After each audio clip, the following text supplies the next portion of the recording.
Y vamos a ver acá. Bueno, entonces esta es la misma hojita que revisamos en clases, ¿verdad? Creo que lo único que le volví a revisar, creo que tenía un pequeño error en algún número y ya le cambié y vamos a verlo entonces. Sí, esto no lo tenemos en cuenta ahorita. Entonces el ejercicio original nos decía que la discretización era 0.1, ¿verdad? ¿Cuánto era la discretización inicial? Déjame ver, acá tengo el ejercicio. Sí, 0.1. ¿De acuerdo? Entonces vamos a cargar nuestro ejercicio hasta aquí. Y de aquí en adelante, sí, de aquí en adelante nos daba 0.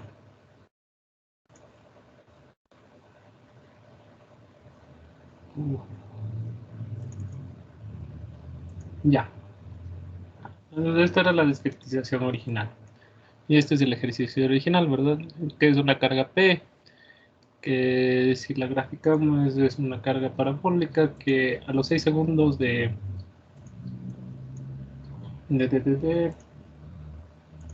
a los 6 segundos de duración la carga se disipa y la estructura trabaja como en vibración libre. ¿Sí? Vamos a verle. Ya, es de esta forma la carga. ¿De acuerdo? Inicia en 0, tiene su pico en 3 y desaparece en 6. Entonces es una vibración forzada, amortiguada, que tiene una ley donde podremos hacer también el cálculo teórico de esta ley, ¿verdad? Sería solo igualar nuestra ecuación general de movimiento, es decir, la fuerza inercial, la fuerza de disipación y la fuerza elástica, y volarla a esta fuerza externa, que sería la masa, sería esto, 10 seno de tal. Ya, como nosotros decimos en vibración armónica. Sí, esto ya habíamos programado, y esta era la primera respuesta, ¿verdad? Era con una descriptación de delta t. Delta t igual a 0,1. Entonces tenemos delta t 0.1. Sí, vamos a copiar lo que nos dio, que está aquí. Y vamos a ponerle aquí, solo números. Ya habíamos dicho, el error es alrededor del 3%. Sí, con la respuesta teórica, que es lo que llegaríamos si es que nosotros sacamos con la ecuación diferencial igualando. Entonces hemos dicho que entre más fino discreticemos va a ser mejor. Entonces aquí ya le había programado para que nos dé para punto 5. Entonces yo vengo y comienzo a coger los datos, ¿verdad? Esto sería, aquí vamos a poner tiempo. Para que se entienda, esto es tiempo, esto sería 0, 0.1, 0.2 y así.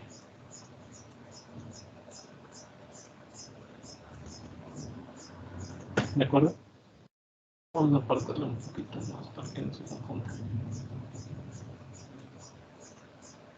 Ya, estos serían los resultados para para una descriptización de 0.1 y 0.5.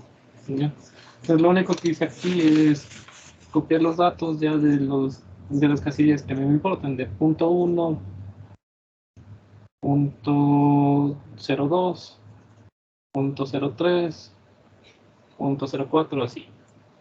¿De acuerdo? Entonces vemos que y acá le puse la respuesta teórica y aquí le programé una pequeña, como una, ver qué tanto estamos alejados. ¿Sí? Antes estábamos en 3%. Aquí hay algo que no tengo que corregir. Ah, y acá también me toca corregir. Entonces aquí tenemos que cambiarle la función de la fuerza, porque la fuerza sí funciona hasta 0,6. Y desde 0,6 para en adelante eh, comienza a ver esta vibración libre, desaparece la fuerza. Y entonces, si ven, esto es teórico. Haciéndole una descriptización más fina, el error vemos que es de .063 0.63%. ¿Sí? Y vamos a hacer la última, que sería un poquito más fina. Vamos a ponerle 0.001. Ya, entonces, y es fácil, ya vamos a ver por qué. 0.001. Discretizamos, mandamos nuestra función hasta el 0.6, donde funciona. Y de ahí en adelante es la misma, es una vibración, es una vibración libre. Entonces igual vamos a copiar los resultados que nos interesa para 0, para punto 1. ¿Dónde estás punto 1? Está aquí. Para punto 2. Para punto 2 está acá. Y aquí se me borró porque no le coloqué el...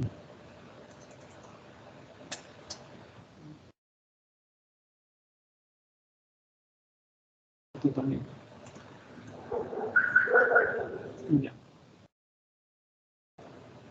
Sí.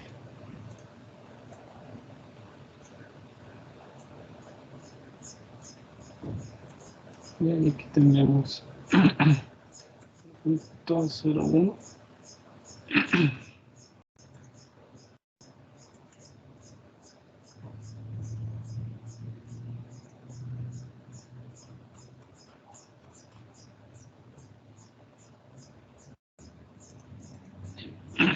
Aquí tenemos 0. Aquí tenemos que buscar la respuesta para punto 1, que está aquí. Para punto 2 tendríamos que buscar que está aquí.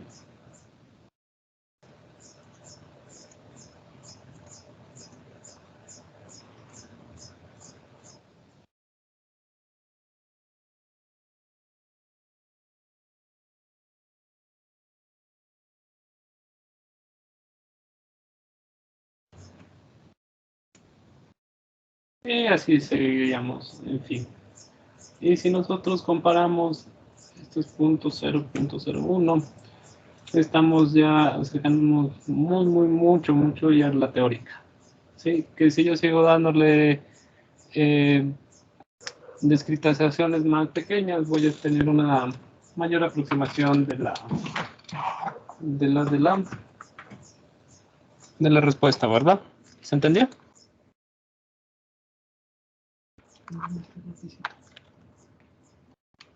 ¿Se entendió o no se entendió?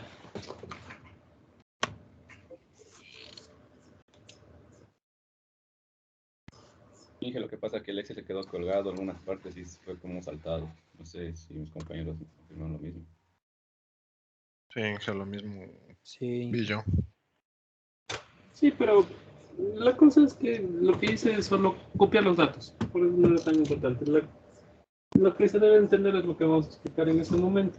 Cuando encuentre el lápiz. Que no lo encuentro. Aquí está. Entonces, vamos a dibujar nuestra curva. Y esto solo fue para comprobar que la programación está bien y que nos está saliendo lo que debe de salir. Pues vamos a explicar esto. Bien, perfecto. Me avisan si pueden. Este es el gráfico de la fuerza, ¿verdad? Sí pueden ver, ¿verdad? ¿Me pueden confirmar? Todavía no se muestra bien. No sé si. Ahorita sí. Vamos a ponerle esto en PowerPoint, entonces. No sé qué. Actualización del. ¿Será la actualización del Teams?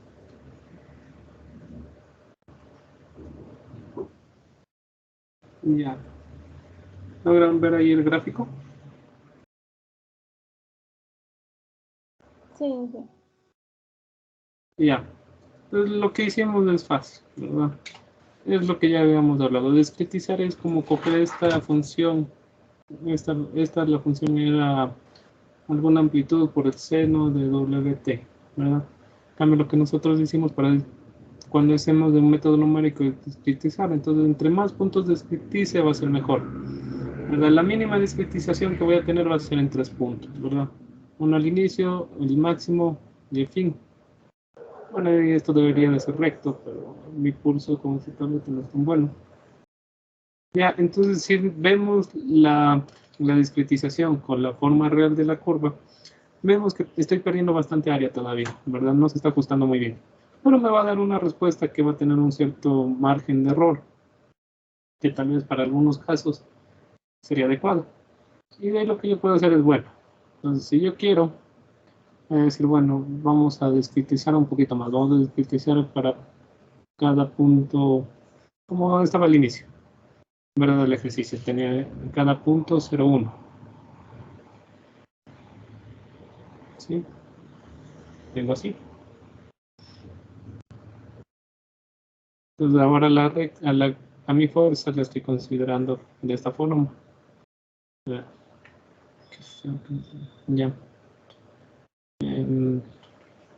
Bueno, digamos que eso es una recta. Acá también hay otra recta. Ya.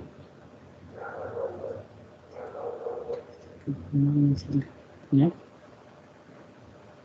Sí, entonces si ven la discretización como que ya más se acerca a la forma de la fuerza, ¿verdad? En algunas partes está parecido. Y por último, digamos que hacemos la discretización del punto 0,5 que nosotros hicimos. Entonces, yo como asimilo a la fuerza como un segmento como un conjunto de rectas, ¿verdad? Cada rectita. Entonces, si yo uno de esos puntos con esa recta, veo que casi ya me da la forma de la curva original. Si yo tuviera buen pulso. Sí, entonces, entre más discretice, mejor lo va a hacer. ¿De acuerdo? Porque más voy a asimilar a la fuerza real. Hasta que va a haber un punto donde, aunque discretice tanto, ya lo que va a variar son milésimas, centésimas, así. Entonces ya no vale la pena después, digamos, si yo discretizaba .0001 segundos, la respuesta no iba a cambiar mucho. Entonces también hay hasta cierto límite que, bueno, se acepta. Eso es lo que nosotros hicimos ahorita. ¿Se entendió?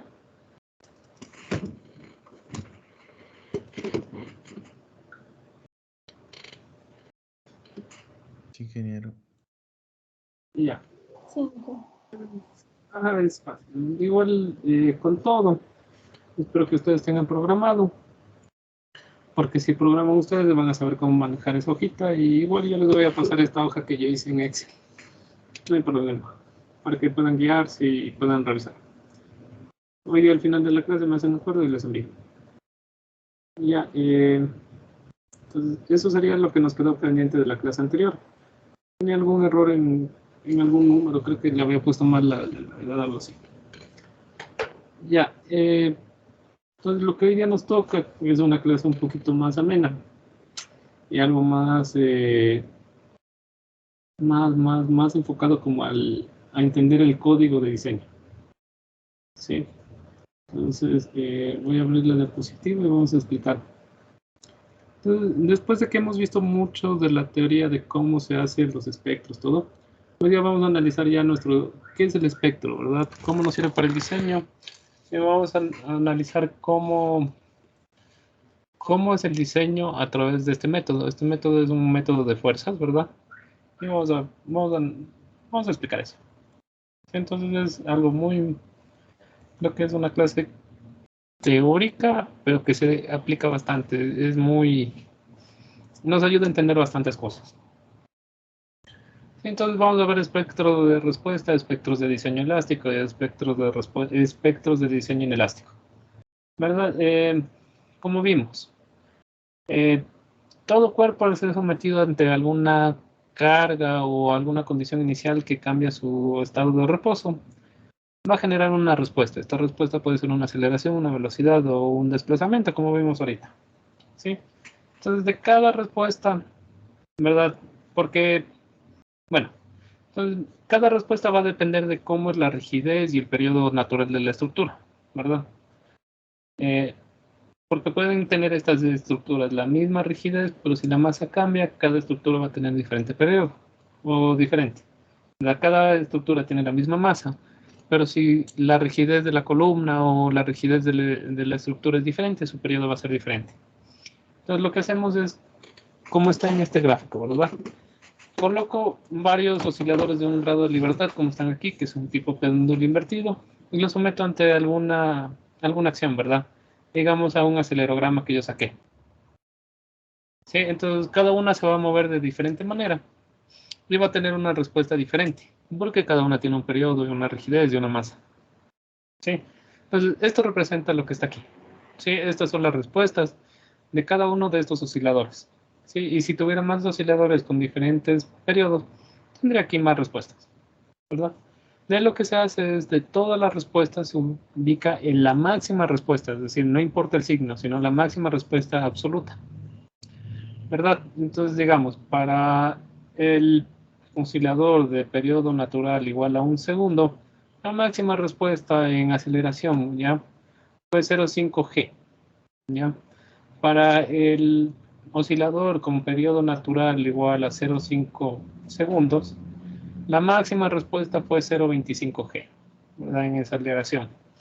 Para el otro, para un oscilador de punto, un periodo natural de 2 segundos, la máxima aceleración que experimentó durante todo el sismo fue 0,03 g. Ok, entonces a cada uno de estos yo los voy colocando en una nueva hojita, digamos, como en una nueva representación, ¿verdad? Vamos a poner esto. Lo que hago es, yo ya hice el análisis. ¿Cómo saco las respuestas? Fácil, ¿verdad? Tengo los métodos numéricos, como hicimos acá. Entonces vamos a explicarle con lo que nosotros hicimos.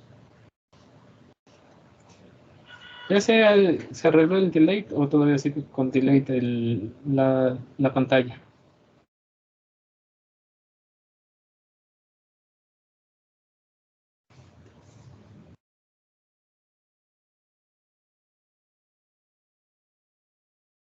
Parece que ya está bien, Inge.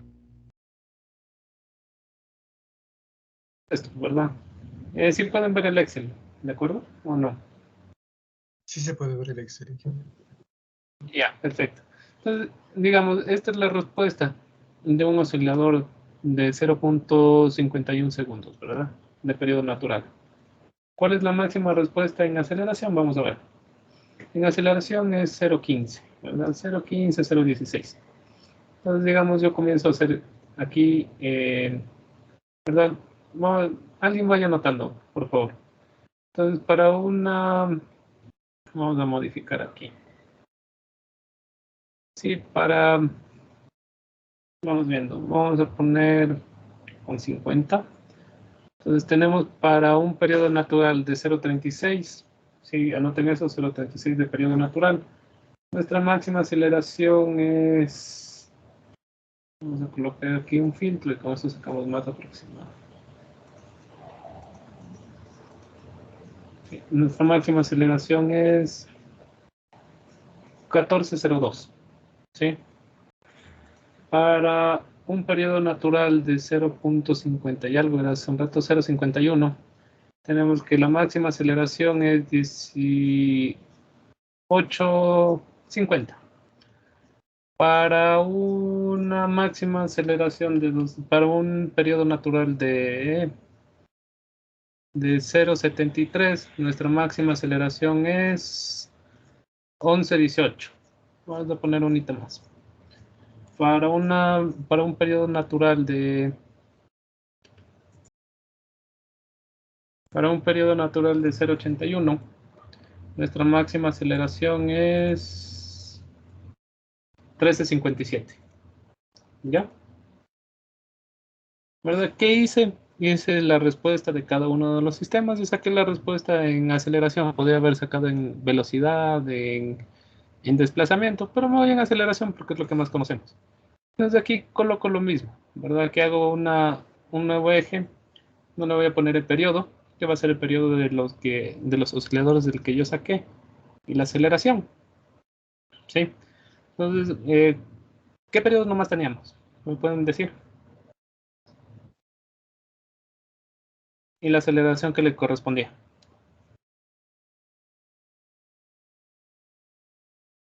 Para un periodo de 0,51, la aceleración es 18,5.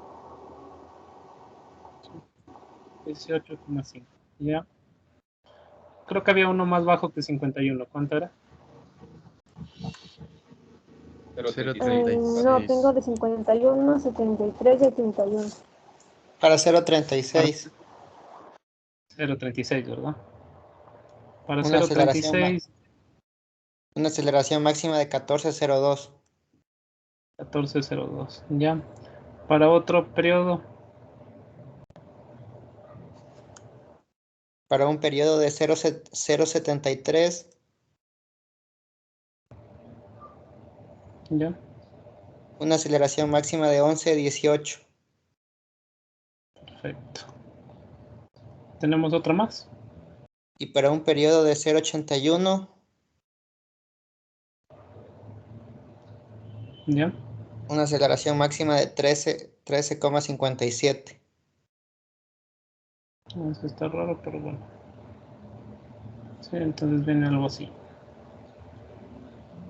Bueno, vendrá así. Entonces, si yo uno estos puntos y saco más puntos entre estos valores, voy a poder obtener una curva de respuesta, ¿sí?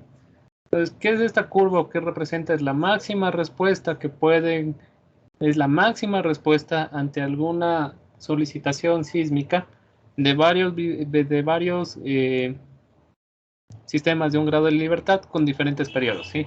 Es lo que está aquí. Entonces, eso es el espectro. Si ven, es lo que nosotros sacamos. Ya cuando uno todos esos puntos, el espectro representa la máxima respuesta de varios sistemas de un grado de libertad con diferentes periodos, ¿sí? Es lo máximo, ¿verdad?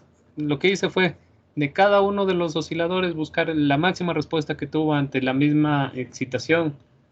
Sí, ¿por qué nos dio así? Porque era un movimiento armónico, era de haber sacado del sismo, pero bueno.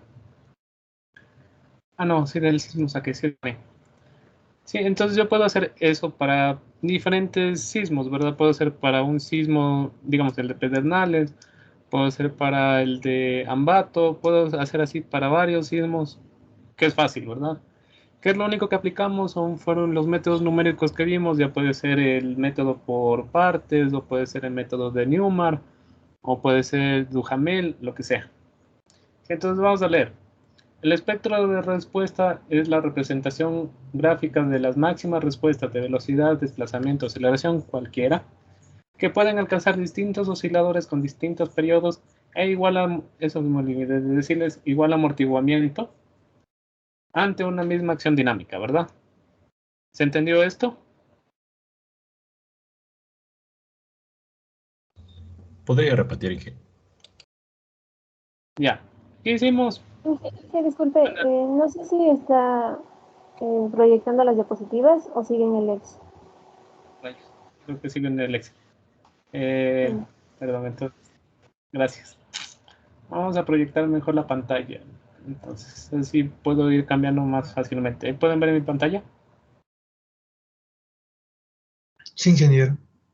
Ya. Entonces, lo que hicimos fue, ¿verdad? Buscamos para varios osciladores de diferentes periodos naturales las máximas respuestas. Después lo que hice fue hacer una nueva representación con una nueva escala, ¿verdad? Donde en X voy a colocar los periodos naturales o los periodos y en Y voy a colocar las aceleraciones. Entonces aquí están los puntos que ustedes me habían dicho. Para 0.36 tenemos 14, para 0.51 tenemos 18, para 0.73 tenemos 11 y para 0.81 tenemos 13. ¿Sí? Si yo saco más puntos intermedios, puedo trazar una curva mejor, pero digamos que ya saqué y esta curva es lo que nos da. Ya, entonces, esta curva es eso lo que representa, este es el espectro de respuesta, es decir, las máximas respuestas que tienen varios osciladores con diferentes periodos naturales ante una misma acción, ante una acción sísmica con el mismo amortiguamiento, ¿verdad? El amortiguamiento no lo hemos cambiado. Entonces, este es el espectro de respuesta para un amortiguamiento de 5%. Sí. El 5% del amortiguamiento crítico. Entonces, es lo que nos dice aquí la diapositiva. Nos dice, ¿qué es el espectro de respuesta? Es la representación gráfica de la máxima respuesta de velocidad, tiempo o aceleración, cualquiera de las tres. Porque la respuesta, el sistema sabemos que va a tener diferentes aceleraciones, velocidades y desplazamientos dependiendo de la oscilación que le estoy colocando. Que pueden alcanzar distintos osciladores con distintos periodos e igual amortiguamiento ante una misma acción dinámica, ¿verdad? Es lo que nosotros decimos. Generamos la respuesta de cada oscilador, vimos el punto máximo y sabemos que ese punto tiene periodo natural del oscilador con la respuesta máxima, ¿verdad? De ahí fuimos con otro y así fuimos anotando, ¿verdad? Es lo que está aquí. ¿Quedó claro? Ahora sí.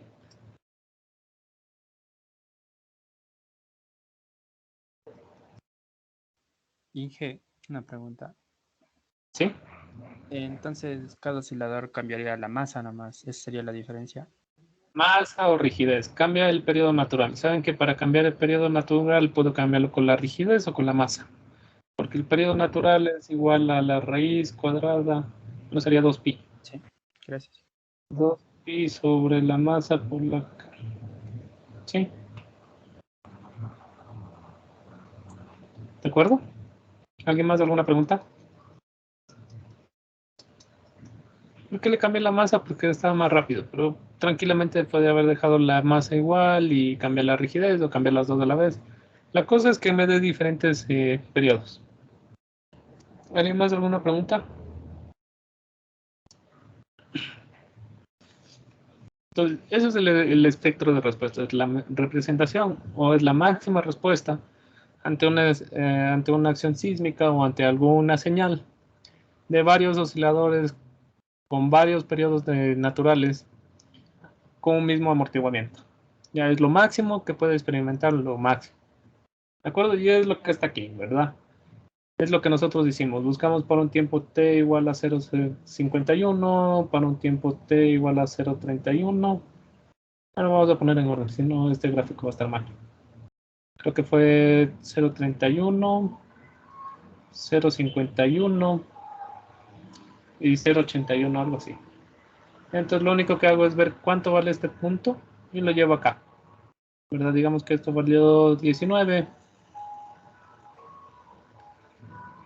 Entonces tengo 0,31. Ya.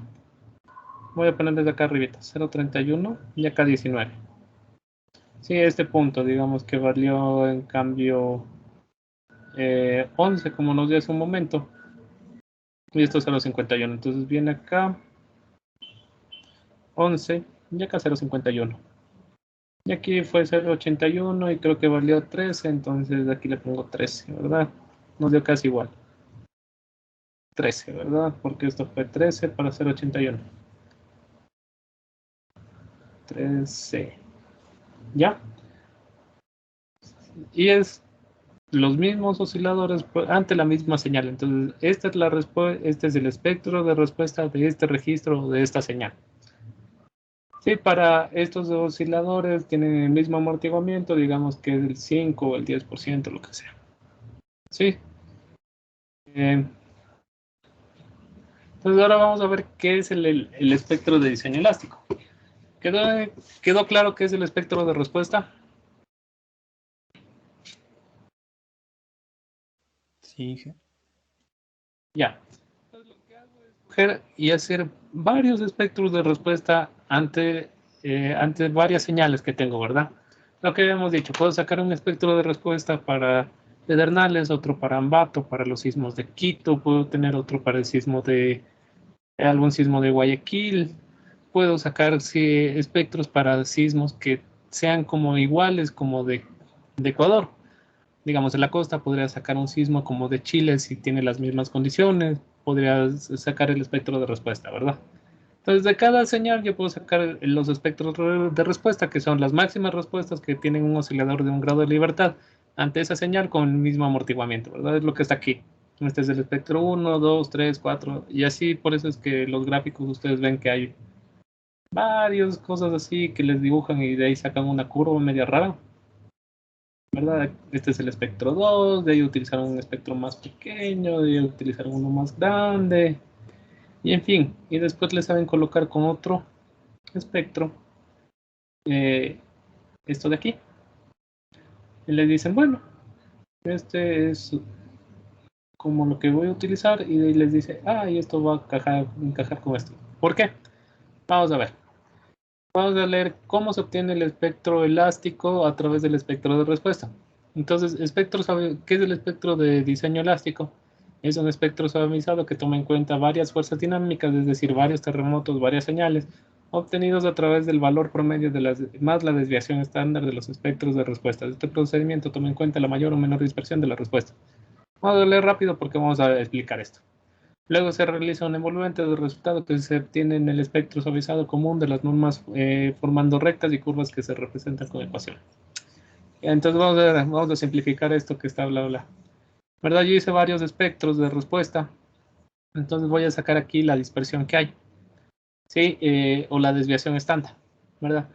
Si todos los espectros que utilicé se parecen. Sí, digamos que están aquí. Este está acá. Este no varía mucho. Este va a tener aquí. Y este va a tener acá. ¿Verdad? Entonces voy a sacar el espectro medio.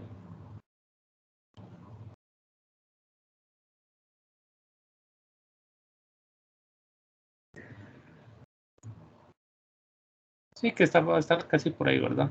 Y como no varía, la desviación estándar va a ser baja.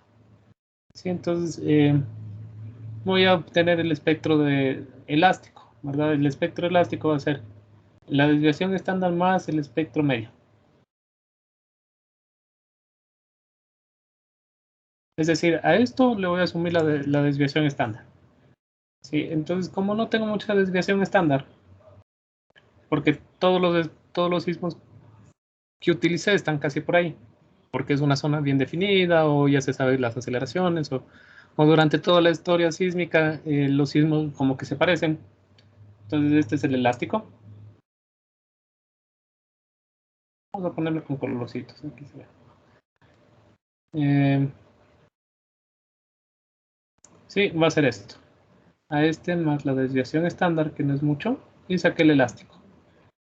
Entonces el elástico va a parecer mucho al medio. ¿Por qué? Porque no hay mucha desviación estándar.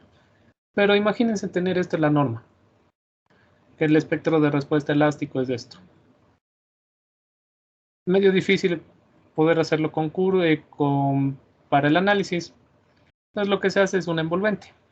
Entonces cojo los máximos puntos, tac, tac, y baja. Envolvente. Entonces aquí le voy a poner una ecuación de una línea, un y es igual a mx más b.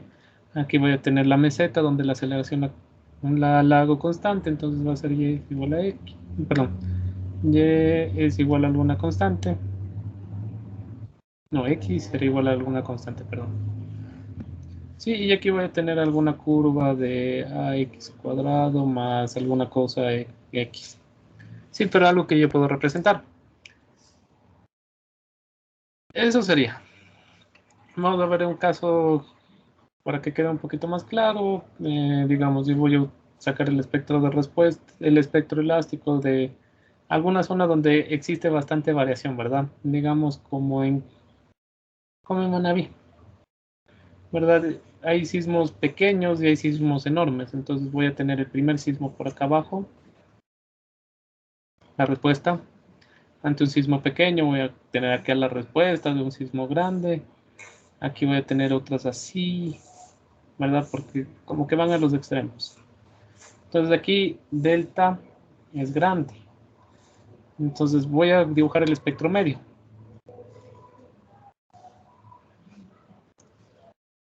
El espectro medio estaría casi por aquí, así, haciéndole como el promedio, ¿verdad? Este es el espectro medio.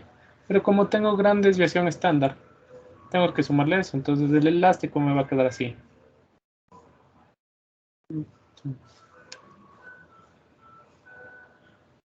Ya, entonces el elástico es igual a la desviación estándar más el espectro medio.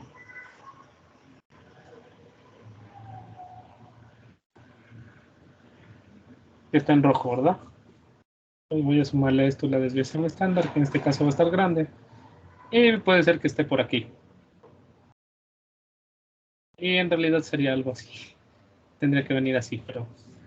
Y de ahí lo que hago es suavizarlo con unas rectas. Y con eso ya obtuve el espectro medio, que es lo que nos dan las respuestas de lo que nos da el código. ¿Se entendió? De ahí lo suavizo. Hago el envolvente y ya. ¿Sí se entendió o no?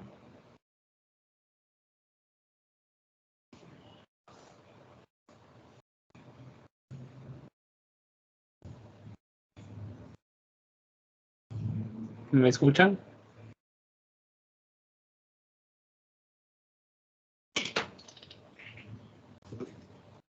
Sí, Inge. Ya. ¿Se entendió o no se entendió? Inge, el espectro medio sería el promedio en cada punto de cada sismo o cómo. Sí, es promedio de los valores que se tiene. Digamos, veo todos los puntos que hay para un segundo, para 2 segundos y voy sacando el promedio. Ya ves.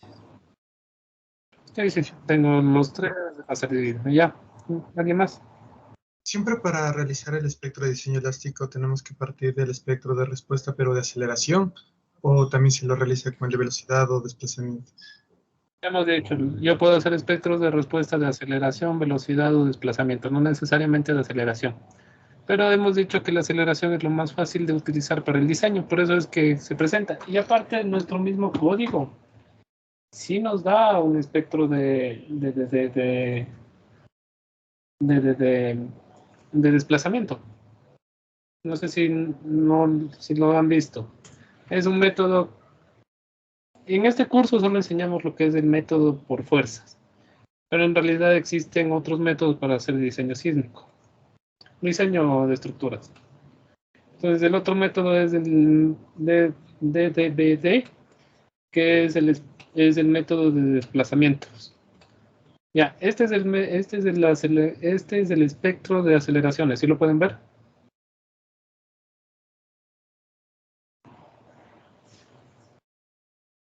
¿En mi pantalla? Sí se ve la pantalla. Sí se ve, Inge. Ya, esto es lo que habíamos visto. Entonces, este espectro es el espectro medio más la desviación estándar, ¿de acuerdo? En aceleraciones. Pero acá abajo tengo el espectro de desplazamiento. ¿Se lo logran ver?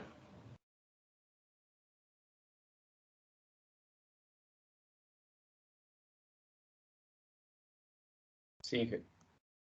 ¿Ya? Y el mismo concepto sería el espectro medio más la desviación estándar. Sí, de ahí se saca la envolvente para hacerlo más fácil el análisis. Y también hay un espectro medio de velocidades, que si no me equivoco, el de velocidades es de esta forma. Velocidades es un poco diferente. El de velocidades es algo así. Sí, el de velocidades es un poquito más difícil de utilizar, se lo utiliza para ya cosas energéticas, ya para un análisis energético. Claro, también hay espectros de velocidad. Esto sería periodo. Entonces, eso es lo que estamos viendo. ¿Sí se está entendiendo?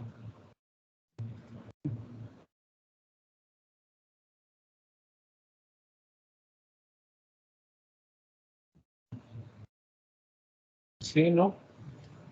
Sí. Ingeniero. Ya. Perfecto. Entonces, ahí desapareció. ¿No? Ahí está.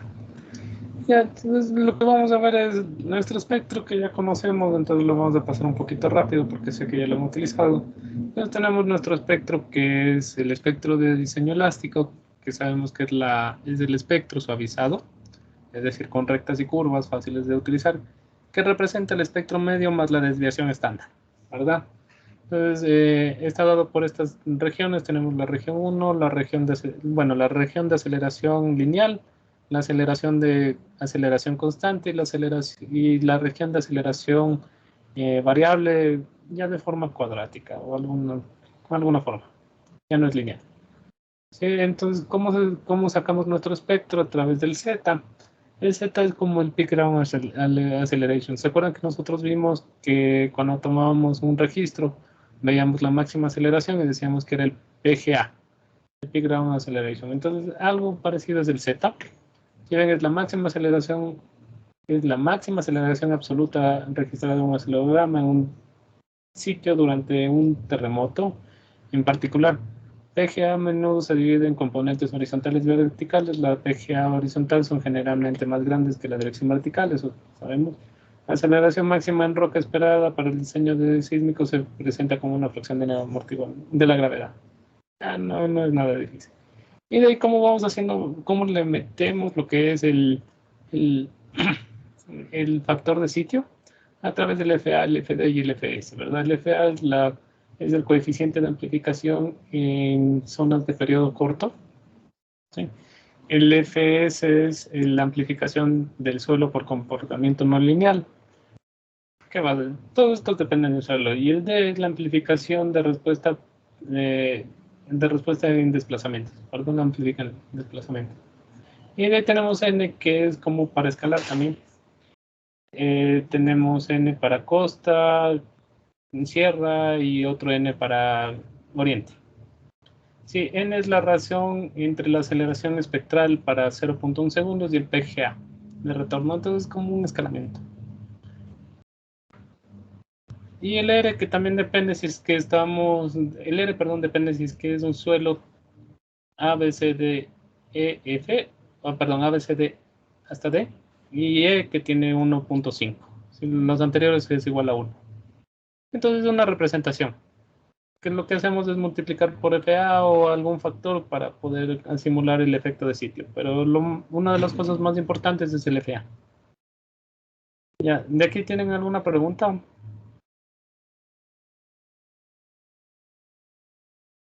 No. Ya, ¿los demás?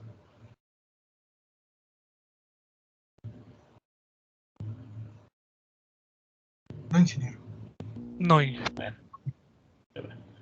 yo sé que después va a salir la pregunta que siempre me hacen, pero vamos a dejarle para después, no hay problema. Entonces, ¿qué pasa? Vamos a analizar esto. Yo obtuve el espectro de respuesta elástico. ¿Qué quiere decir eso? Si yo diseño mi estructura utilizando el espectro de respuesta elástico, como se llama elástico,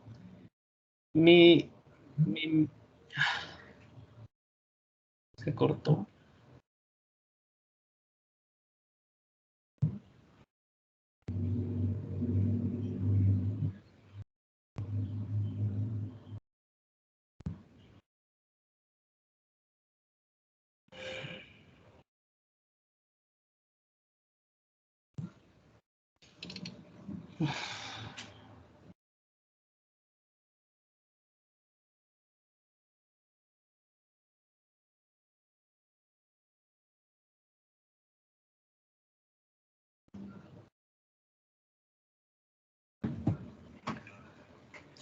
A ver. ¿Me escuchan? Le cambié de red, mejorar los datos de mi celular. ¿Sí se me escucha bien? Sí se la escuché. Sí, ingeniero.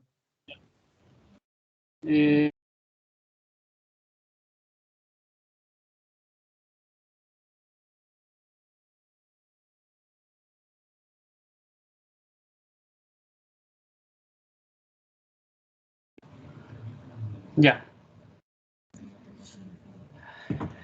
Es un poquito el inconveniente que siempre hay en clases online a veces. Ya. Entonces vamos a seguir. ¿Verdad? Yo saqué el espectro de respuesta ante varios sismos, ¿verdad? Si yo diseño con ese espectro de respuesta elástico, mi estructura, ¿qué va a pasar? Va a permanecer elástica ante cualquier sismo, ¿verdad? Porque si yo tomo esto, esta aceleración es 1.19 G. Esta es la del... ya me la sé de memoria. Esta es la aceleración del espectro elástico para Quito, es decir, Z igual a 0.4, FA es 1.19, si no me equivoco. Bueno, para Quito un tipo D, solo tipo D. Si yo diseño con esto, lo que va a pasar es que cuando venga el sismo de 475 años, yo diseñé con G igual 1,19, mi estructura va a permanecer elástica. ¿Sí? ¿Qué pasa? Lo que hemos dicho, este sismo tiene 475 años de retorno. Durante esos 50 años que yo tengo que asegurar que la estructura va a resistir, puede como no venir el sismo, ¿verdad? ¿Puede o no? ¿Cómo pasó? Entonces nosotros estamos diseñando para lo que puede como no suceder, para que permanezca totalmente elástico. Lo que me va a hacer es que sea una construcción enorme, ¿verdad? Columnas enormes, vigas enormes, ¿verdad? Para algo que puede como no puede suceder durante la vida útil. Entonces, no voy a hacer eso, ¿verdad? Me sale muy caro. Entonces, lo que nos dice el código es, bueno, de su espectro de respuesta utiliza el espectro de respuesta inelástico. ¿Qué es el espectro de respuesta inelástico? No es nada más decir todos los puntos de este espectro, dividirlo para un R. ¿Verdad? ¿De qué depende este R? Depende de la estructura que usted va a utilizar, el material que va a utilizar y qué tan detallada está, ¿verdad? Entonces tenemos, vamos a eso revisar ya mismo. Entonces no es nada más el espectro de respuesta inelástico, escoger este espectro y dividir todos los valores de las abscisas, de las aceleraciones, dividido para un R, ¿verdad? R igual a 8, R igual a 5, según nos dice nuestro código. Entonces ahora voy a utilizar que cuando venga el espectro de diseño, la aceleración para la que voy a diseñar mi estructura ya no es 1.19, sino dividamos esto para 5, va a ser 0.58. Sí está bien, ¿verdad? G. Si está bien, 1.19 por 0.5. 0.59, perdón, aquí debería ser 59.5, algo así. Ya. Entonces, ya cuando venga mi estructura, venga el sismo de 475 años, mi estructura no va a estar elástica, va a incursionar un poco en no lineal. ¿Sí? ¿Qué quiere decir? Que voy a tener columnas más pequeñas, pero cuando venga el sismo se van a presentar ciertos daños. ¿Qué son los daños de rótula? Algo así. Vamos entendiendo este concepto porque es muy importante para el diseño. Alguna parte se tiene que ir esto. Ya vamos a aplicar vamos a hacer un pequeño ejercicio. Ya vamos a hacer esto. Vamos a diseñar nuestra estructura con R igual a 1, que quiere decir, sí se me escucha, ¿verdad? Sí. Ya. Entonces, es ISA phi R. ¿Sí? Entonces, vamos a utilizar el SA de 1.19G para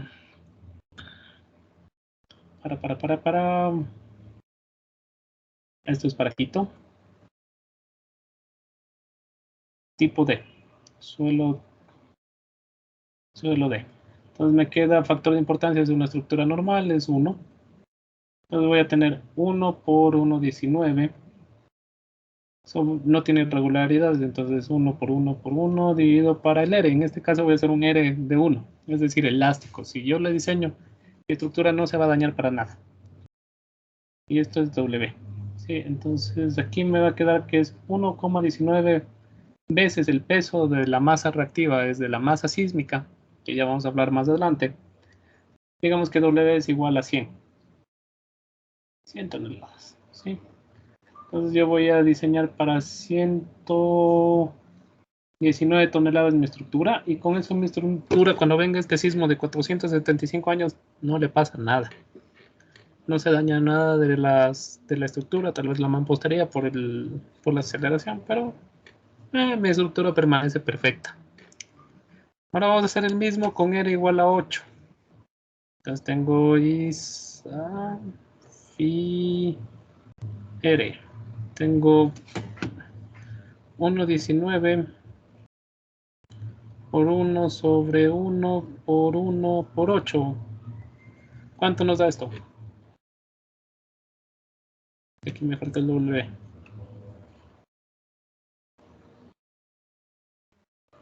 0,148. 0,148 de W. Ya hemos dicho que W es 14, entonces mi fuerza de diseño va a ser 14,8 toneladas. ¿Qué quiere decir esto? Que mi estructura no va a permanecer elástica, ¿verdad? Cuando venga el sismo se va a dañar. Y es lógico, ¿verdad? ¿Cuál es la diferencia que hay aquí entre estos dos? 119 menos 14,8.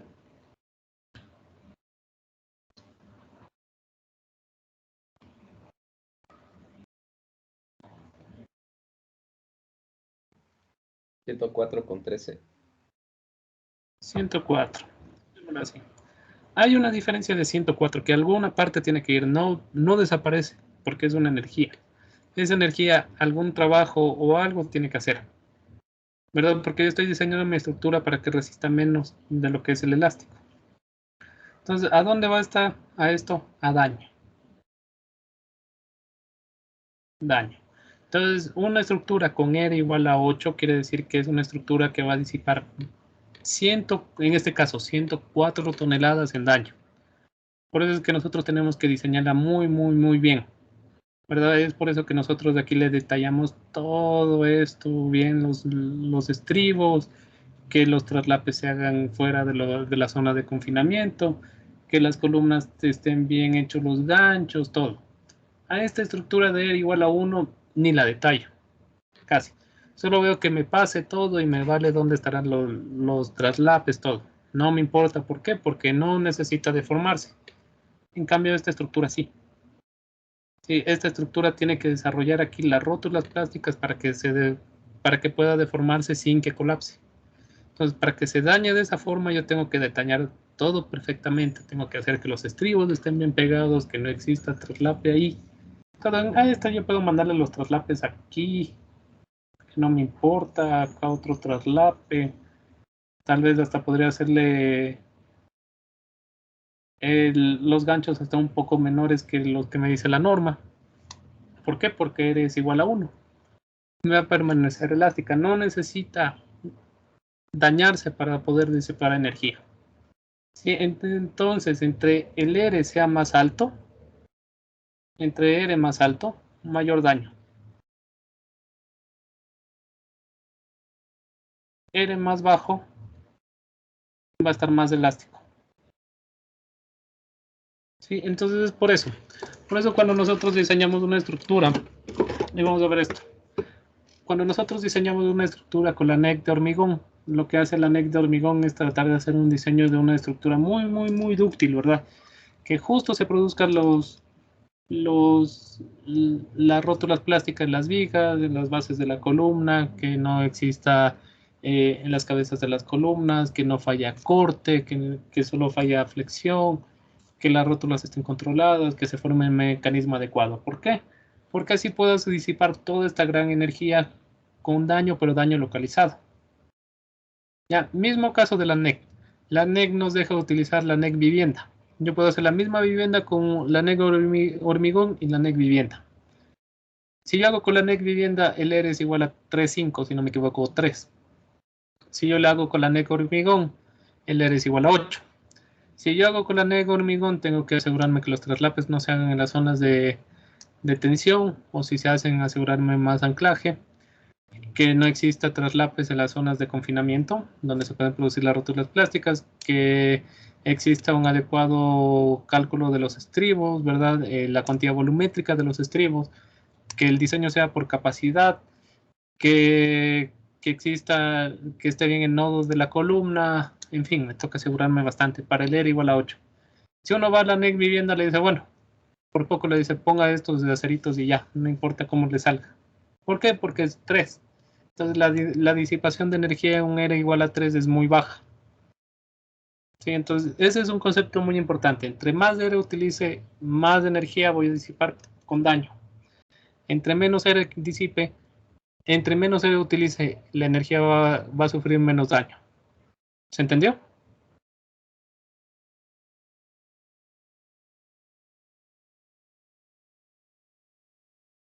Sí, no, tal vez. Inge, disculpe, y tal vez, ¿con cuál se debería, una recomendación, con cuál se trabaja? ¿Con la de la vivienda o con la de hormigón de R igual a 8? Depende de la estructura. Si es una estructura grande, vamos a tener que hacer un ERE igual a 8, un ERE igual a 6. Ya vamos a ver que nuestra norma es incompleta. Pero, depende. Si es una cosa pequeña, yo tranquilamente la puedo hacer con ERE igual a 1, o ERE igual a 3, perdón. No me va a salir mucha diferencia. Ya, listo. Pero en estructuras grandes que permanezcan elásticas va a ser carísimo, entonces no es rentable. Entonces por eso yo utilizo ERE igual a 8 o ERE igual a 5 o algún ERE. ¿Sí? Entonces vamos a ver eso en la siguiente tablita. Pero sí quedó entendido el concepto del ERE, cuando aplico el ERE, qué significa el ERE y qué implica la utilización de este factor de reducción, ¿verdad?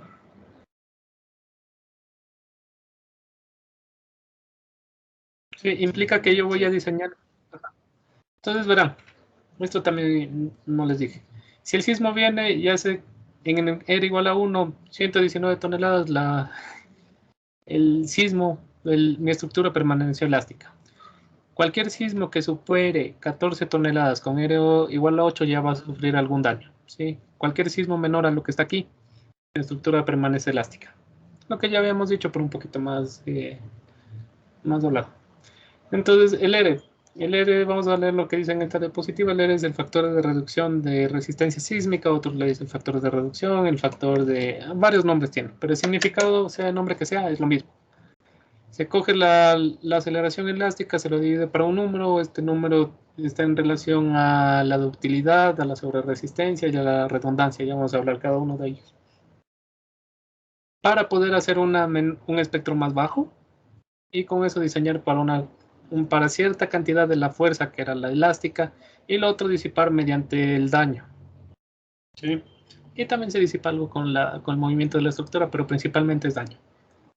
Sí, entonces el factor de redundancia es función de la ductilidad sobre resistencia y redundancia del sistema. Vamos a ver qué es la sobreresistencia. Ya nosotros habíamos diseñado mi estructura para esto, ¿verdad?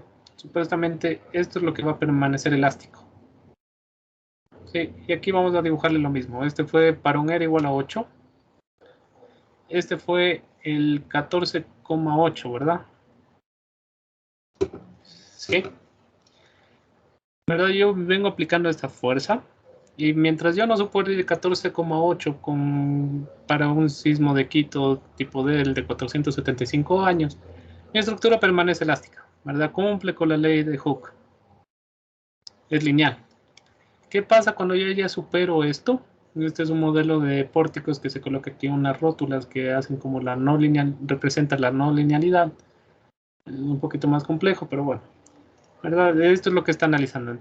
Si yo supero esto, se van a comenzar a formar estas no linealidades, que es como un daño, ¿verdad? Ya pasa de la zona elástica a no lineal. Esta curva representa el comportamiento global, es decir, el comportamiento de esta estructura. Cuando se forma la primera rótula, la estructura ya no se comienza a comportar linealmente, mi estructura cambia. Por eso es que ya no es una recta, sino cambia una curva. Sí, y se van presentando así rótulas mientras los sismos sean más fuertes, ¿verdad? Aumenta la intensidad del sismo, se va formando otras rótulas, acá otra rótula. Pero ¿qué veo? Que el sismo sigue aumentando y ¿qué pasa con mi estructura? Se sigue dañando, pero sigue aguantando esa carga. Entonces, ven, es esto. Ya no aguanta como antes, pero sí sigue ganando resistencia, poco a poco, hasta que un punto ya no pudo ganar más resistencia. Y ante esa solicitación, Llegó a su máximo y hasta ahí llegó la estructura. Pero durante eso veo que de lo que yo dije que había elástico, hay algo que me da más. Sí, pues mi estructura desarrolla más resistencia. Este es el famoso, sobre resistencia, o en inglés overstrength. ¿Qué significa eso? Sí, que yo de lo que digo que soporta elásticamente, mi estructura de verdad puede resistir más, porque se van formando las rótulas, lo que hemos hablado. ¿Se va entendiendo?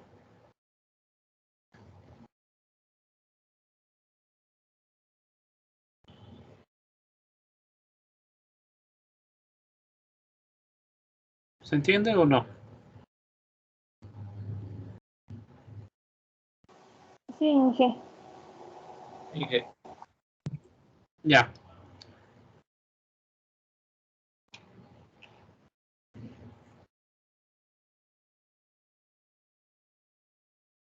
Espérame un ratito que... Bueno, después. El trabajo. Un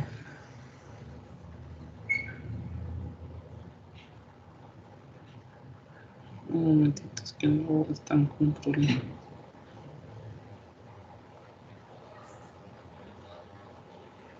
Sí, entonces esto es la sobre resistencia. Entonces, por eso es que el ERE tiene que ver bastante sobre resistencia. Este es el primer punto muy importante. Y aquí vemos, ¿verdad? Las rótulas, también el daño no lineal, no es que de una presento el daño y se dañó, sino que esa no linealidad también tiene como una progresión, ¿verdad? Pongamos un caso muy claro. Esta es una tablita, ¿verdad? Esta es una tabla de madera cualquiera. Y digamos que comenzamos a colocar a una persona, ¿verdad? Esta persona produce aquí un esfuerzo de, digamos, 10, ¿verdad? Y mi tabla puede resistir 20 sin dañarse. Coloco otra persona y mi tablita va a tener 20, entonces sigue lineal, ¿verdad? Se deforma, pero si yo retiro a la gente, vuelve a su estado, ¿verdad? Esto sería fuerza y esto sería U. ¿Qué pasa? Yo ya supero la no linealidad y digamos que viene otra persona. Es 30. Entonces ya mi tabla comienza a ver, si han visto que como que comienza a agrietarse o comienza a ver así como unas pequeñas roturas de las castillas, pero sigue resistiendo, ¿verdad? ¿Qué pasó? Se siente que se deforma más que antes, ¿verdad? Se deformó mucho más aumentando solo una persona, pero sigue resistiendo. Igual acá, coloco una más y ya voy en 40. ¿Qué pasó? Veo que se deforma más, siento que se está deformando mucho más, pero sigue resistiendo, ¿verdad? Y se sigue dañando más. Hasta que ya pongo una quinta persona y ahí sí la tablita no resistió y se fue. Y es igualito en un edificio, ¿verdad? ¿Qué habíamos dicho? Aquí se formaba la rótula plástica de la tablita, ¿verdad? A partir de la tercera persona comenzó a formarse. Sí, y aguantó 20 kilos, ¿verdad? Más en mi tablita. 20 kilonewtons, digamos. Ya más. Pero aguantó, ¿verdad? Entonces quiere decir que la resistencia máxima era 20. Entonces, de 0 a 20 sé que es el rango. Y se va desarrollando igual, ¿verdad? Entre más me acerco a 20, más se va a dañar en ese punto. Más no linealidad. Es lo que representa estos puntitos amarillos y rojos. Sí, esta no linealidad tiene una resistencia y entre más me voy acercando al límite va cambiando el color. Entonces, si ven aquí, se presenta la no linealidad, pero esta no linealidad se va desarrollando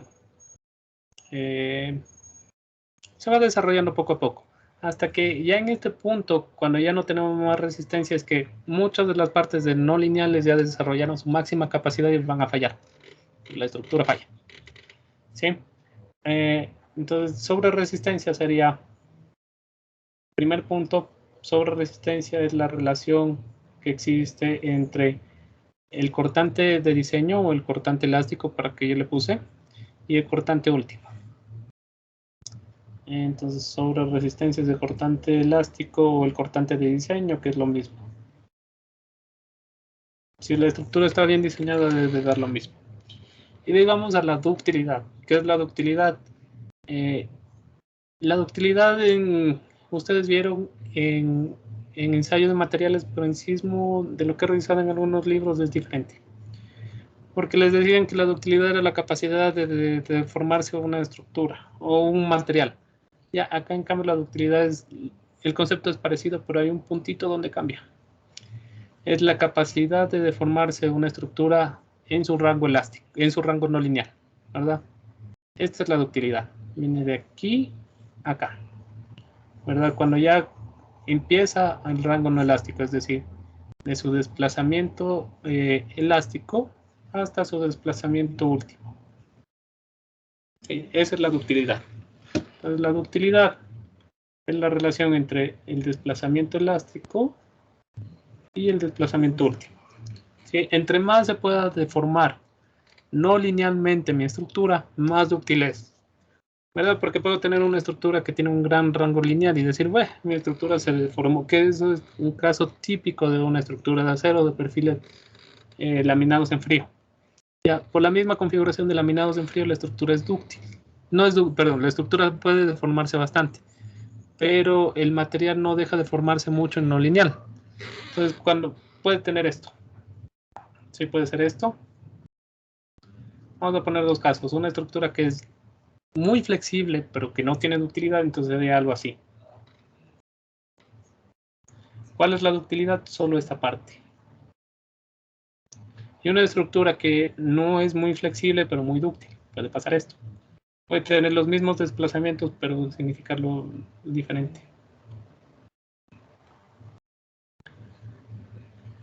Entonces, muy dúctil sería esto. Vamos a dejarle con el mismo desplazamiento, ¿ya?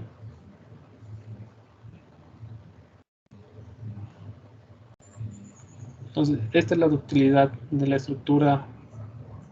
Perdón, que sea redundante esto, pero es la ductilidad de la estructura dúctil, ¿verdad? La 2. Y esta, la 1, es la ductilidad de una estructura que es muy rígida.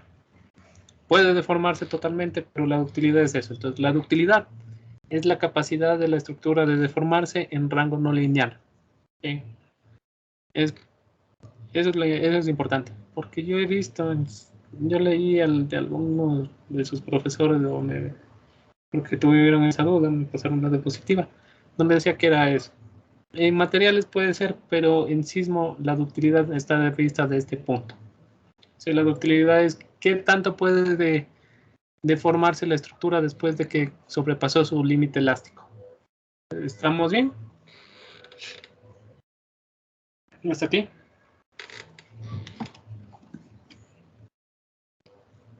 Sí, Inge.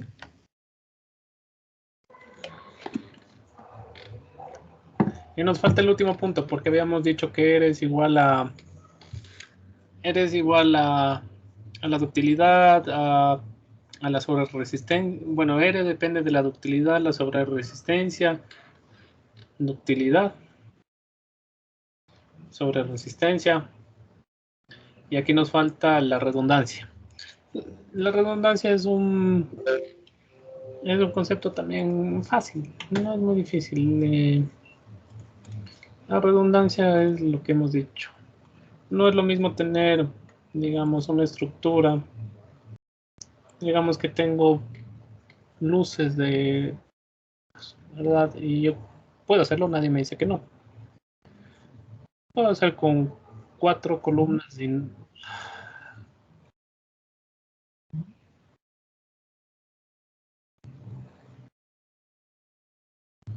¿Se me escucha? Creo que se fue un momento de la conexión. ¿Se escucha? Sí, ingeniero. Ya, yo puedo hacer esto. No está mal, está perfecto. Y puedo hacer esto también a la misma estructura, colocarle también unas columnas y otras vigas intermedias. Misma luz, diferente configuración.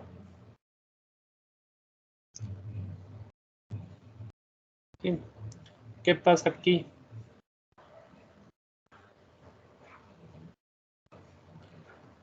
Esto significa que hay más redundancia, también tiene que ver con cómo son los elementos.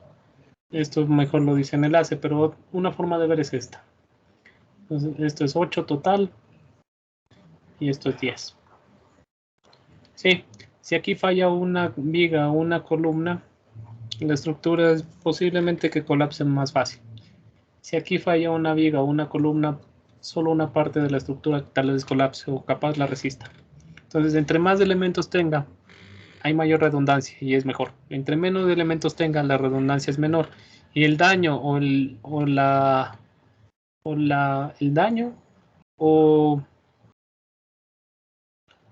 daño o pérdida de un elemento en una estructura poco redundante va a ser más grave. ¿Sí? Entonces de ahí ya completamos el ERE. ERE sabemos que depende de la ductilidad. ERE es función, pongámosle mejor. ERE es función de la ductilidad, la sobreresistencia y la redundancia. Capacidad de deformarse más allá de su rango elástico, capacidad de desarrollar mayor fuerza que la elástica con la que fue diseñada y elementos, qué tan redundantes, cuántos elementos tiene o si hay elementos muy importantes que si falla uno puede colapsar completamente. Entonces, en eso está en función ERE. ¿De acuerdo? Este es otro. Esto vamos a hacer la próxima clase. No hay problema.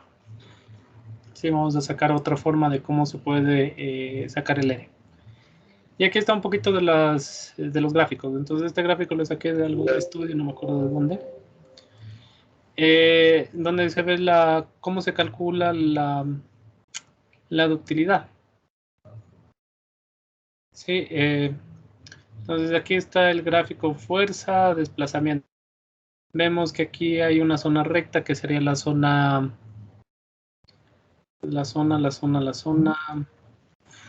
elástica. Sí, se me escucha, creo que se cortó. Sí se escucha, Inge. Sí, se escucha, perfecto, gracias. Ya, entonces yo veo, vamos a aplicar lo que es ductilidad. ¿Dónde termina la zona elástica? Es aquí. ¿Cuál es lo máximo que pudo hacer este sistema hasta aquí? Entonces aquí le corresponde esto es 3, aquí iría 4, aquí 5, esto es como 4, 5, ¿verdad? Y acá tengo, esto sería 1, 5. No, aquí sería 1, 5. Esto sería como 1, 1, 2. Ni 1. A ver, esto viene por acá. Ya, esto sería como 0 algo. 0, 0,9, 0,8. Entonces, la ductilidad, ¿verdad? Vamos a hablar. Entonces, vamos a poner aquí con un pequeño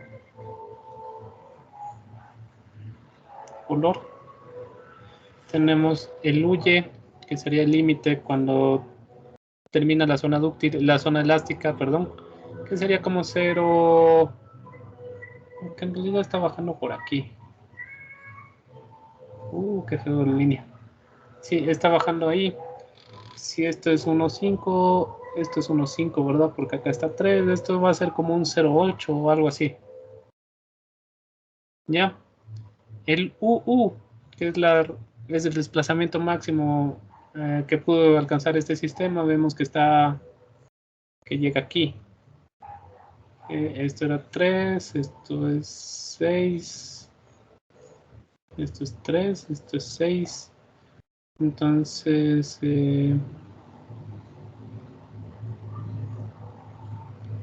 esto es 5. Está rectito. Ya no importa. Digamos que es casi 5. 4,9, 4 algo. Entonces, la ductilidad es la relación entre el desplazamiento último y el desplazamiento máximo. Y el desplazamiento, perdón, donde acaba la zona lineal. Entonces voy a tener 4,9 dividido para 0,8. ¿Cuánto nos da esto?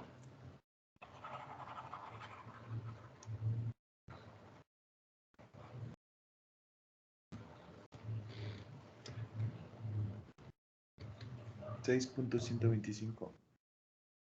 6.125. Esa sería como la ductilidad del sistema. Sí, pues creo que aquí abajo está un poquito. Ya, si ven, es casi lo que nosotros hicimos. Determinamos cuáles son, solo que aquí está un poquito mejor porque tienen los datos adecuados. Ahora vamos a ver la sobreresistencia.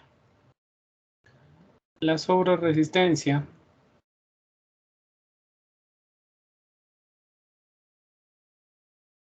sería de aquí hasta acá. Supuestamente esto aguantó hasta los 544, entonces tenemos la fuerza Y, o pongámosle BY, porque si no va para aparecer del material. BY, que es igual como a, ¿cuánto será esto? Esto es 200, aquí como 150, esto es 75, pues aquí debe ser como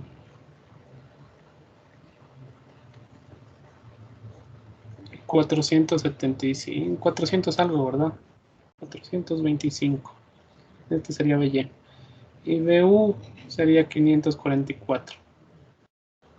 Sí, hasta menos debe ser este debe ser un 400, me suena. Sí, dejémosle como 400. Entonces la sobreresistencia va a estar dada de esta forma. 544 dividido para 400, ¿cuánto es esto?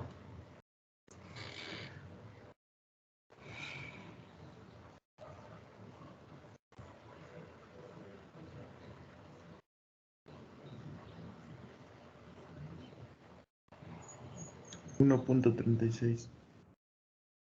1.36. Perfecto. Entonces aquí nos quedó que tiene una sobreresistencia de 1.36 y tenemos una ductilidad de 6 a algo, 6. Ya redondeamos el 6. Ya, entonces espero que se haya entendido. Esto no le borré. Se me ha quedado de las clases anteriores. Ya, entonces vamos a analizar nuestra sobreresistencia de, bueno, nuestro cuadrito de la NEC. Se me ha quedado estas anotaciones. Ya, sí. Entonces aquí lo que nos da la NEC es el R, que ya entendimos que era el R, ¿verdad? Es la capacidad es como la reducción que yo le voy a hacer al espectro elástico. Y este R implica que entre más grande sea, más tiene que deformarse y en rango no lineal. Entonces vemos que nuestro R nos va a dar en este caso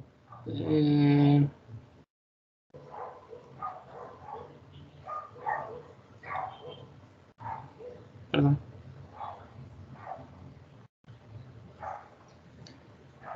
No me está rayando el lápiz.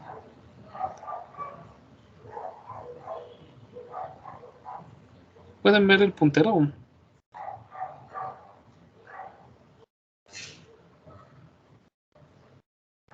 No, Inge. Ahí rayó. Perfecto. Entonces vemos el R que nos dan en nuestra norma. Nos dice, en realidad como que le clasifica R igual a 8, R que tiene casi 8 y 7 y un R5. ¿Qué es un R igual a 8 según nuestra norma? Nos dice pórticos espaciales sismorresistentes de vigas de hormigón descolgadas y con muros estructurales o diagonales rigidizadoras. Medio ambiguo está. Pórticos especiales sismorresistentes de acero laminado en caliente con diagonales rigidizadoras o muros de hormigón. También no me dice mucho. Pero le dan R8 y ya sabemos que un R8 quiere decir que implica que la estructura va a sufrir gran deformación no lineal, ¿verdad? Entonces, debo tener cuidado. Pórticos con columnas de hormigón y vigas de acero laminadas con diagonales rigidizadoras, excéntricas o concéntricas. Difícil. Pórticos especiales y vamos a la la siguiente. Estos son duales porque combinan dos sistemas. Pórticos sismorresistentes a momento. Perdón, me salté este. Pórticos especiales de hormigón con viga manda y muros estructurales o diagonales rigidizadoras. R igual a 7. Pórticos especiales sismos resistentes de hormigones con vigas descolgadas. Pórticos sismos resistentes de acero laminado en caliente o placas. Pórticos con columnas de hormigón de hormigón armado y vigas de acero laminadas en caliente. Sistemas de muros estructurales dúctiles de baja 5. De acá 5, entonces me da, pero como que todavía le falta. Y el ERE igual a 3,5 quiere decir que son estructuras que no pueden deformarse, y aquí vemos lo que habíamos dicho, ¿verdad? ¿A cuál le ponen ERE igual a 1? Mampostería no reforzada, es decir, mampostería normal. ¿Por qué no puedo dejar que se deforme no lineal? Porque si ya entró no lineal, falló. Entonces por eso le ponen el ERE igual a 1, debe de permanecer elástica. Era lo que me había preguntado. ¿Puedo utilizar un ERE bajo? Sí. ¿Qué significa un ERE bajo? Que va a permanecer lineal. ¿En qué casos? A lo menos en mampostería sabemos que la mampostería no puede deformarse mucho, entonces no es dúctil, por lo cual su ERE tiene que ser bajo. Porque no le puedo pedir que se deforme bastante, porque no se puede deformar si no va a fallar.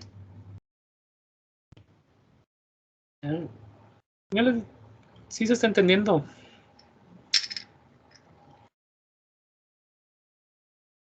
Y disculpe, tengo una pregunta aquí. Claro, dígame. ¿Hay alguna forma de calcular este R? Porque me habían comentado que sí, pero no sé cómo. Sí. Sí. Hay varias formas, pero se necesitaría hacerle ya un estudio de no lineal. Tendría que hacer algún pushover o hacer algún tiempo de historia no lineal para saber cómo se va a comportar la estructura no lineal. Y con eso sacar la ductilidad, la sobreresistencia del sistema. Y con eso sacar un ERE. Sí, otra forma también que nos da un ERE aproximado es utilizando el método de desplazamientos, donde nos da un ERE pero propio de la estructura, no un ERE de un sismo. Sí, se puede calcular tranquilamente y se calcula. Veamos si es que logramos tiempo y hacemos algún ejemplo. ¿De acuerdo? Ya, gracias, Inge. Para el ERE es esto. Para yo sacar el ERE verdadero necesito conocer cómo es el comportamiento no lineal de la estructura. Para determinar cuál es el desplazamiento de fluencia, cuál es el desplazamiento último, cuál es el cortante de elástico debería de ser el cortante de diseño, pero a veces cuando no diseñan bien las estructuras no es el mismo. Entonces eso es lo único que se puede sacar es con el pushover o con el análisis de tiempo-historia, donde veo a qué carga se desarrolla la primera rótula o a qué carga se presenta la no linealidad. Ese va a ser el desplazamiento de diseño y la fuerza de diseño. Entonces para sacar el ERE necesito hacer un análisis no lineal. Pero se puede sacar. Sí, entonces de lo que hemos visto nos da bastante nuestro código, pero a la vez no es tan completo. Y peor si yo digo que un ERE, no me importa si tengo vinga banda o vinga laminada, y no, aquí tengo varias cosas en acero, puedo tener con conexiones, sin conexiones, tubular, no tubular, puedo hacerlo un poquito más delgado, un poquito más del espesor. Entonces le cuesta a nuestra norma. Y es normal porque nosotros no tenemos el presupuesto que tienen otros países para investigación, como Estados Unidos, Europa y Japón y Chile también tienen muy buenas normas. Entonces, nuestro código lastimosamente es un resumen y se basa bastante en el código americano. Entonces vamos a ver de dónde sacamos los EREs. Y esta es la tablita del código americano AC7. Sí, esta es la tablita que nosotros vamos a tomar para sacar los EREs en el ACE. Entonces si ven, nosotros aquí teníamos 3, 6, 9, 12, 16 casos. Aquí solo para el primer sistema ya me dan 16 casos, en el otro me dan 26, 12, 13 o 6. Esta tablita es un poquito más confiable. Sí, entonces vamos a aprender algo que no nos dan a nosotros, pero es importante conocer. Entonces, no siempre es lo que habíamos hablado, no siempre tengo que hacer un diseño dúctil, porque va a haber zonas donde, ¿para qué voy a diseñar una casa? Vamos a irnos de extremos. ¿Para qué voy a diseñar una casa sismo resistente? Digamos que nuestro país fuera como antes, bien grande, antes de que nos quitaran en la guerra el territorio, y nos podíamos expandir más allá. Y ahí la zona sísmica era bien baja. Entonces, ¿para qué voy a hacer una estructura con R igual a 8 si el sismo allá va a ser muy pequeño?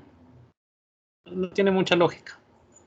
También en el oriente, ¿por qué voy a hacer una casita de 2 pisos con R igual a 8 si en el oriente sé que la zona sísmica es bien baja?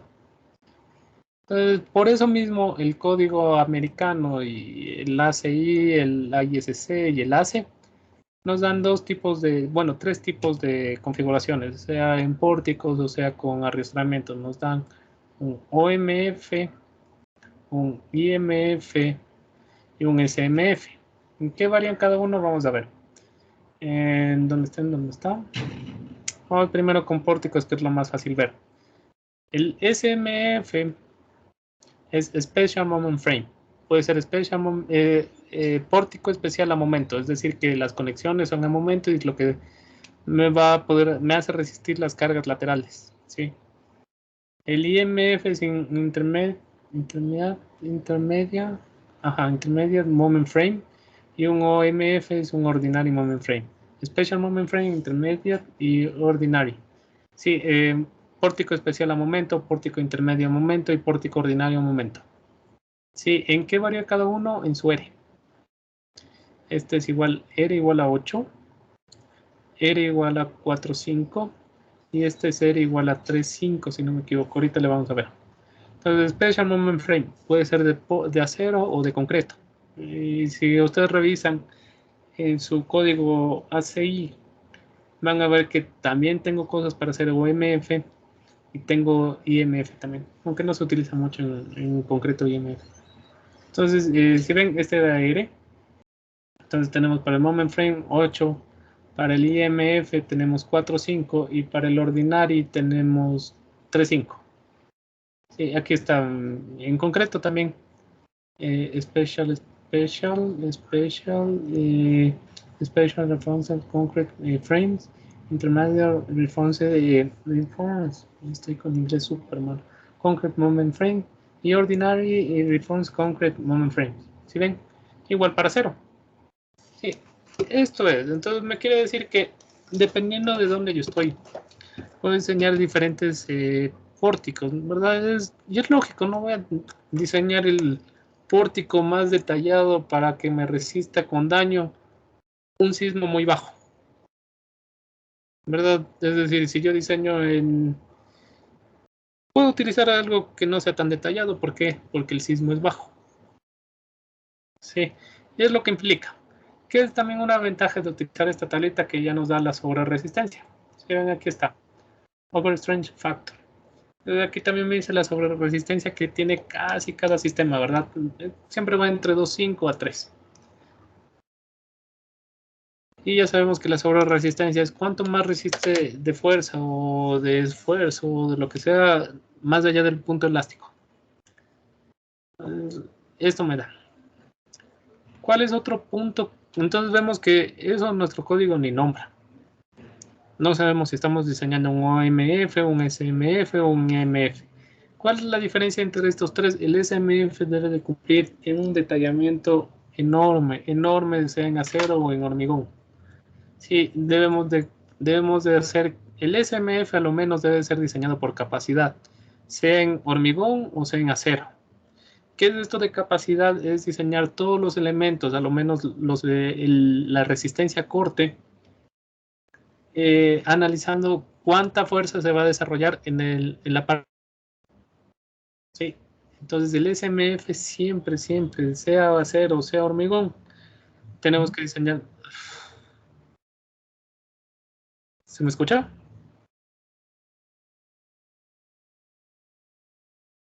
Sí. Repetí la última parte, dije. Ya, tenemos que diseñar el SMF que resista, para que desarrolle el mecanismo como está pensado, ¿verdad? El mecanismo de falla de un SMF es que se desarrollen las rótulas plásticas en las vigas. Entonces, la capacidad de la viga no es la capacidad elástica que yo diseñé con mi método normal que ustedes han visto hasta ahorita en clases, ¿verdad? Es decir, saco el momento, con eso saco el armado y digo, bueno, eso debe resistir. Y entonces lo que hacemos por capacidad es sacar, a ver, con ese armado de verdad, ¿cuánto resiste? cuando se produzcan las rótulas, cuál va a ser la fuerza, cuál va a ser el cortante que se desarrolla en esas fórmulas. Entonces aquí voy a tener una capacidad de la viga. ¿Sí? Entonces yo voy a diseñar para que esta capacidad de la viga sea menor que la capacidad de la columna. Sí, ese es diseño por desempeño, tomando en cuenta la no linealidad de la columna. Y de ahí también voy a diseñar esta parte de la cimentación para que tenga, tenga mayor resistencia que el momento que puede generar la columna. Así cuando venga el sismo me aseguro que esto falle primero. Que aquí se desarrolle alguna rótula, pero que la cimentación siga dejando que la columna pueda seguir deformándose o tomando un momento. Y se cumple la filosofía de que primero fallen las vigas, de ahí un poco la columna, y también aquí la conexión me faltó. Analizo la conexión, que debe ser mayor que la capacidad de la viga. Y ese es el famoso método de análisis por capacidad, ¿verdad? Es fácil. En hormigón es un poquito más difícil porque tenemos que analizar el armado, vamos a hacer el diseño por capacidad de las vigas. Y si avanzamos de columnas, y vamos a traer a un compañero suyo que le estoy ayudando en la tesis, que nos va a mostrar cómo es sí, para no explicar yo todo, porque también cuando explica a alguien es mejor. Que desarrollamos un diseño con muros especiales. Entonces él hizo el diseño de los muros por capacidad.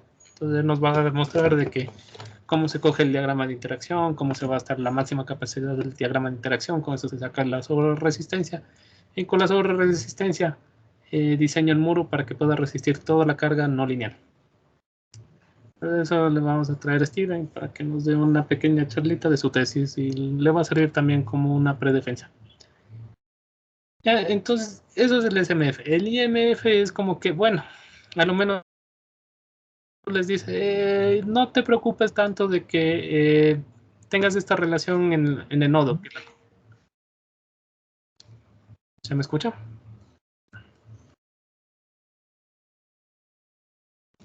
¿Se me escucha o no, muchachos?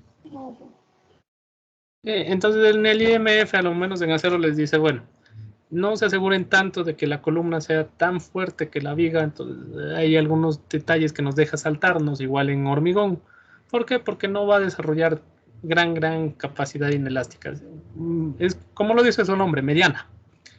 Y en OMF no tengo ni que revisar si la columna es más fuerte que la viga o nada. Ahí puedo hacer un diseño simple solo por ver en el ETAPS que todo está en verde y pasó. ¿De acuerdo? Entonces, ya nos quedamos sin tiempo. Vamos a quedar aquí por hoy. Sí, y mañana seguimos viendo y mañana el día viernes y terminamos este capítulo que ya nos falta poco. Esto es más un poquito de literatura, pero lo más importante era explicar lo anterior. ¿Alguna pregunta?